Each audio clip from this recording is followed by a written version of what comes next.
What's going on, everybody? Welcome to Jimmy Kimmel Live. I'm your guest host, Lil Rel Howery. Oh, I love how that sounds. That's right. I am hosting a talk show, and this is on my bucket list of things I wanted to do in my career. You know, this is amazing to me. Like, one of my other bucket list things was going to the Oscars. But let me tell you something. I'm going to thank Jimmy for that because at first I wasn't invited, but Jimmy made sure I got there. So, brother, thank you. Okay, you got me to the Oscars, and you got me a hosting job. I mean, if you was in front of me, I'd give you some dap, but you're not.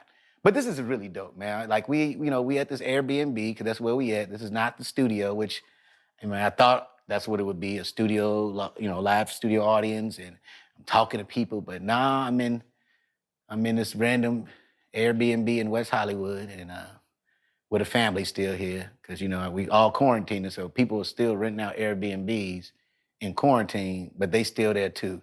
It's just a whole weird situation. But that's not the weirdest thing going on, to be honest with you. Like, the Republican National Convention is going on, and that is a very weird experience, to be honest with you. Like, if you don't want to be irritated or you get easily irritated, please do not watch the Republican National Convention. If your mental health is right on the edge of you going crazy, do not watch the Republican National Convention. If you got high blood pressure, please do not watch. It is way too much going on there. First of all, Donald Trump has his whole family speaking. Like, I didn't even know a Tiffany Trump existed. I don't even know what she does for real, but she was speaking at this convention. And this is so weird. It is so many random speakers. Like, one of the speakers, and it's not necessarily random, but it was kind of like, yeah, it is random. I will say that. Last year, it was a group of protesters at the Washington Monument. It was a elder Native American, and it was a face-off between him and this young MAGA kid, right? MAGA is a Make America Great Again clique, you know what I mean? And he had his red hat on, he had his arm behind his back, and he was making that weird smirk in his face, and it just looked really like a little jerk, and it was like, this is crazy. And that happened, right? He actually spoke at the convention.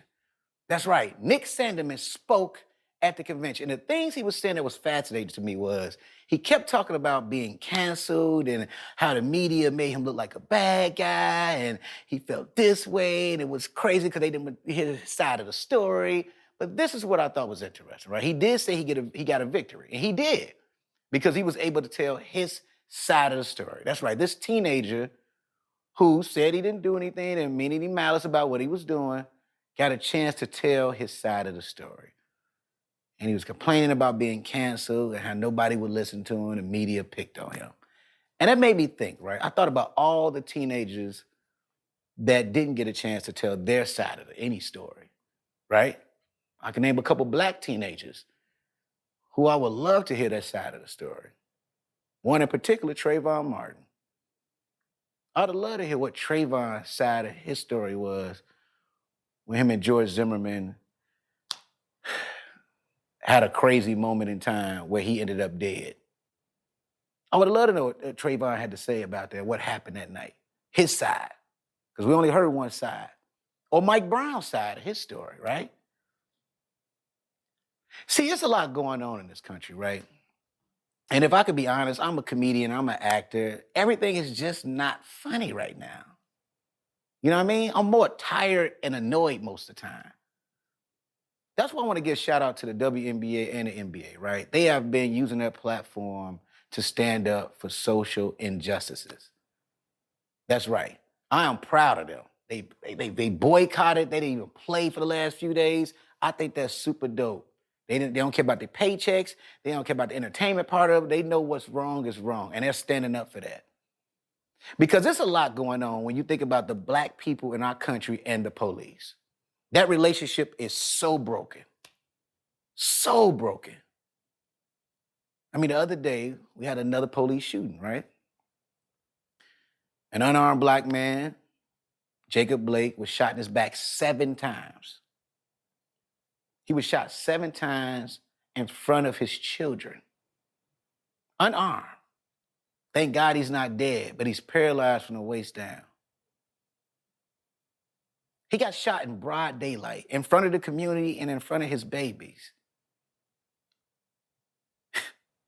And I bring up that to say this, right? The police love to say, we think he was going after something, we felt in danger, whatever. The next night after that, it was protests going on because of that particular shooting. A young man, 17, drove from Illinois to Wisconsin with a gun and decided that he wanted to take matters in his own hands.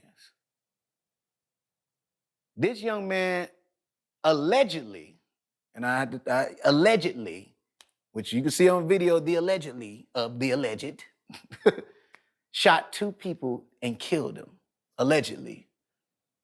But this is what's not allegedly. He got up with a full-blown gun on him, with people yelling at the police, hey, that guy just shot some people. With his hands up like this, walked right past the police.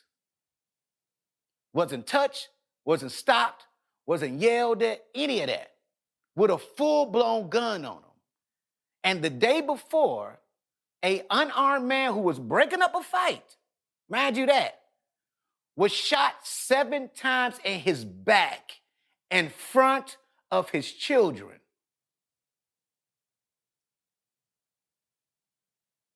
My point is this, right?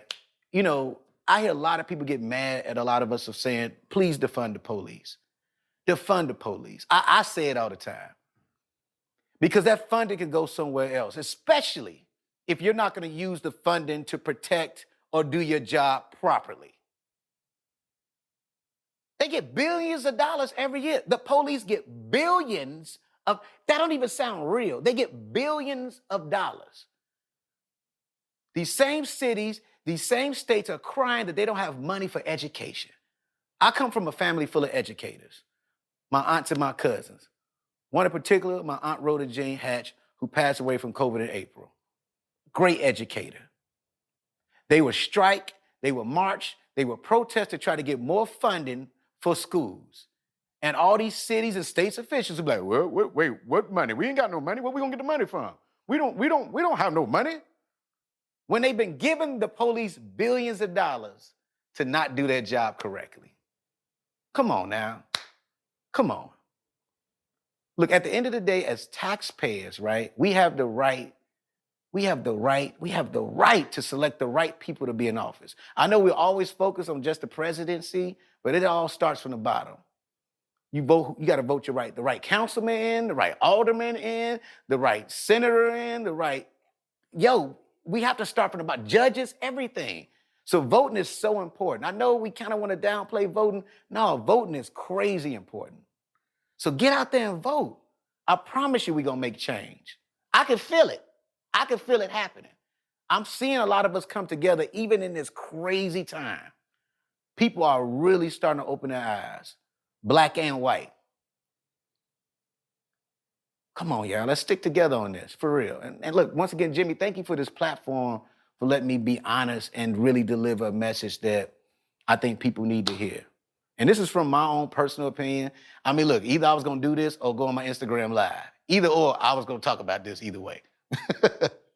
But look, y'all, we got a great show for you tonight. I am so excited. We got a very special musical performance from my homegirl, Riley, and we'll be right back with one of my good friends, the beautiful, the talented Yvonne Orji.